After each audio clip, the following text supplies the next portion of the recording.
Hi, this is Eric Martin with Board Game Geek. I'm here with D. Brad Dalton Jr. from Level 99 Games, starting with one of the biggest releases of 2016. Literal biggest. Yes. We have Millennium Blades here, and you have many other items for it as well. Yeah, so I got some Millennium Blades stuff.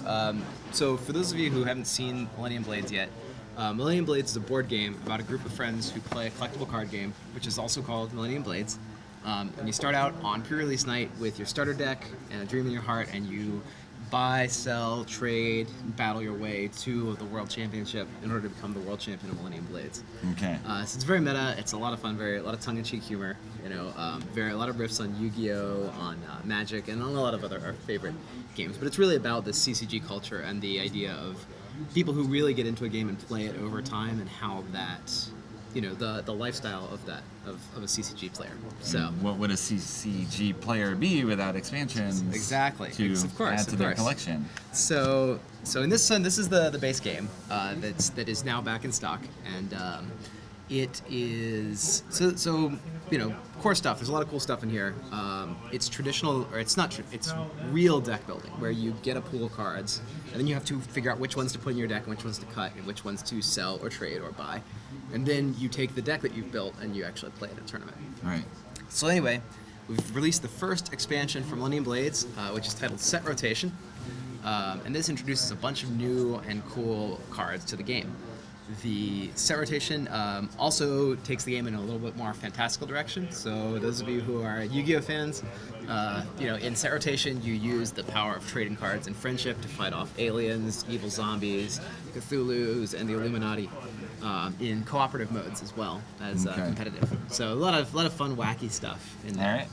All right. And then we are releasing small mini expansions, and these are just more promotional cards, a couple new characters, and more stuff for your game. Those are coming out over the next 5 months. Okay. So if you enjoy Millennium Blades, we got plenty more stuff lined up for you for that. All right. And if you don't enjoy Millennium Blades, you also have other things we have as other well. things. But everybody likes Millennium Blades. Why would you even suggest something like that? I don't know. Maybe I'm sick. Last year we introduced our Exceed Fighting System card game. Mm-hmm. And these are the first 4 boxes of that. The second season of that is coming out imminently. We will be launching it next week when we get back from GAMA. Okay. And we're going to have 16 new characters from a horror macabre sort of setting. So check out my website. You can see more about that. We're really excited about it, and it's got a lot of really cool art that we've been building up for the past year in order to get ready for these games. So Exceed is alive and well, and it's also part of our organized play program, which will be starting up in the next 1 or 2 weeks. Okay. So yeah. And speaking of the other game in that organized play program is Pixel Tactics. That's right. So- we had Jasco on earlier talking about this, sort of the partnership. So this is our brought this collab. about. Yeah, our collaboration with Jasco Games to finally do Mega Man Pixel Tactics. I'm a huge Mega Man fan. I was super excited to be able to do these games. It was a lot of fun to design all the characters. They are fully compatible with Pixel Tactics. So if you're playing Pixel Tactics already, you can mix in these guys. You can deck build with them. You can put them in your draft pool.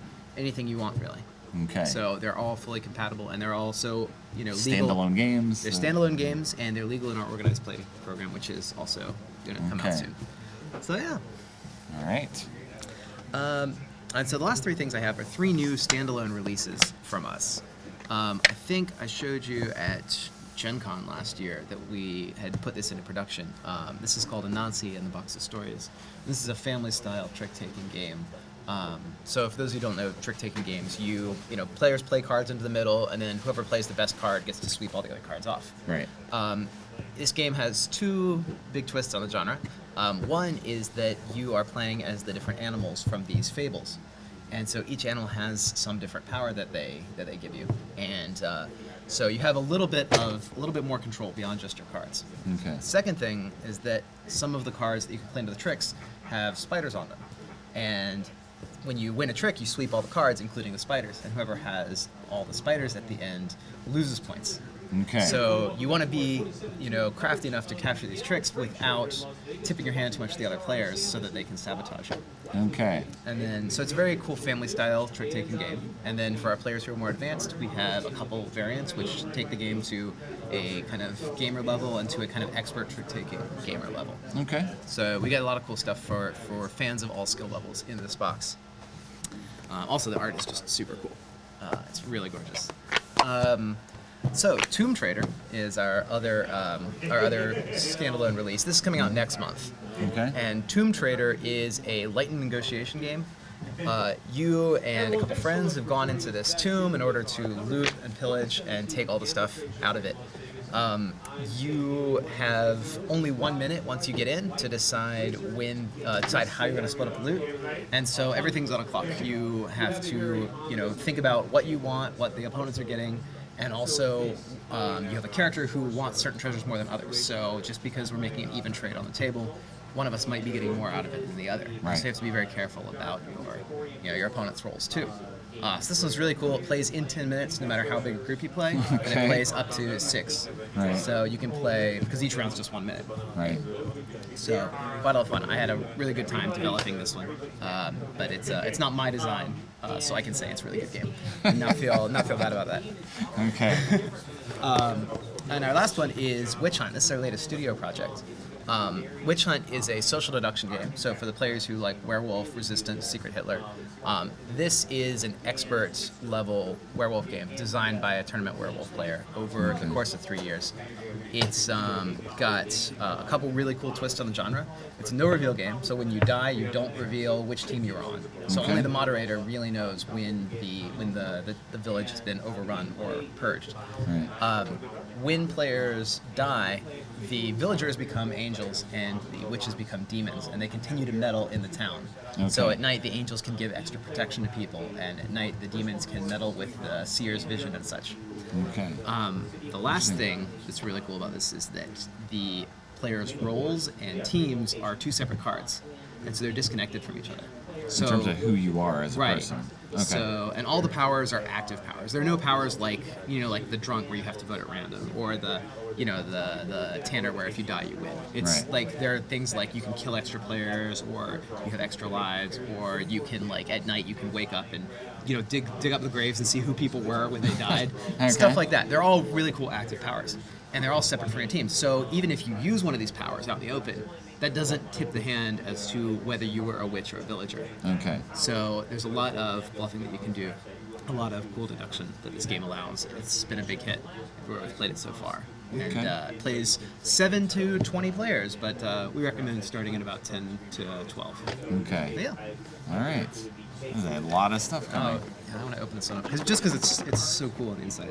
If I remember, you picked this up as well? Yeah, this is a studio project. So with these, what we had is so other folks who are doing games but didn't want to, that did a game on Kickstarter and was successful, but didn't want to go into becoming a publisher full time, said like, hey, can you take this and and produce it and market it for us? And so that's what we've done with these titles. But yeah, the game comes with these big, oversized roll cards. So if these are the guys that are in the game, you can throw them out on the table. And I've got my secret roll to myself, but I could say, okay, well, I think you're probably the hunter, and I think you're probably a peasant, and I think that Aldi's judge, and he's probably a witch, and then we can use these to talk, right, and also to reference the cards. Like, what does that guy do again? You can ask the judge or the moderator what's happening, and you don't have to necessarily tip your hand to do right. that. Okay. So there's a lot of really cool stuff in here that sets it apart from the classic werewolf game. Okay. All right. Yeah. I would say, is that all? Probably not. That is all we have. I have a few little like mini packs over here for Exceed, but right. You had Seven Swords, which was announced not too long ago. Seventh Cross. Seventh Cross was our monster. Yeah, players versus boss. It's our guys fight monsters entry into that genre. Okay. It's a pretty tough genre, but I'm confident that we got a really cool game for it. It's going to be coming out much later this year. But in the game, you have a team of characters who are monster hunters, and you go into this old cursed castle, and you explore through the different wings, try to get to the center of the castle, and defeat the castle's master before midnight. So it's very much a Castlevania Bloodborne sort of game. The thing that sets it apart is that all the battles are huge boss raid battles. So you don't fight any monsters. You don't walk through corridors and set off traps.